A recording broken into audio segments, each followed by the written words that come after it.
Cooking studio by অ্যানিয়ার পক্ষ থেকে আপনাদের সবাইকে আসসালামু আলাইকুম। আজকে আমরা কই ও চাল কুমড়ো দিয়ে একটি রেসিপি তৈরি করব। এই রেসিপিটি খুবই মজাদার ও সুস্বাদু। আজকে আপনাদের সাথে রেসিপিটি শেয়ার করব কিভাবে আপনার ঘরে বসে খুব সহজেই রেসিপিটি তৈরি করতে পারবেন। চলুন মূল ভিডিওতে যাওয়া যাক। এই রেসিপিটি তৈরি করার জন্য প্রথমে নিয়ে নিতে হবে কই মাছ। কই মাছগুলোকে ভালো করে পরিষ্কার করে ধুয়ে নিতে হবে। এরপর এর মধ্যে দিয়ে দিতে হবে স্বাদ মতো লবণ, 1 চা চামচ মরিচের গুঁড়ো এবং 1 চা চামচ হলুদের গুঁড়ো। এরপর এগুলোকে নিয়ে কই মাছের সাথে ভালো করে মিশিয়ে ম্যারিনেট করে নিতে হবে।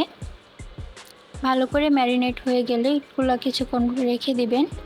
তারপর গরম তেলে মাছগুলোকে ভালোভাবে ভেজে নিতে হবে। মাছগুলো ভাজা শেষ হয়ে গেলে আমরা এখানে পেঁয়াজ মরিচ দিয়ে ভালো করে মশলা কষিয়ে নিব।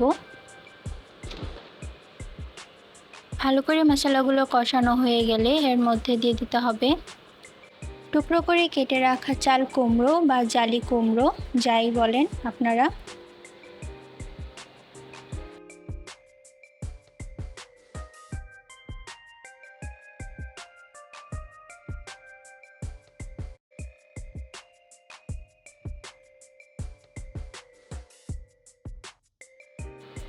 তারপর চাল কুমড়োগুলোকে ভালো করে মিশিয়ে নিতে হবে মশলার সাথে।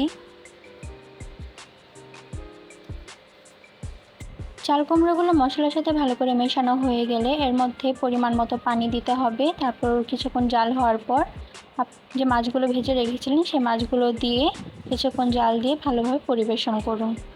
রেসিপিটি ভালো লাগলে অবশ্যই লাইক করতে ভুলবেন না এবং সাবস্ক্রাইব বাটনে ক্লিক করে আমাদের পাশে থাকবেন।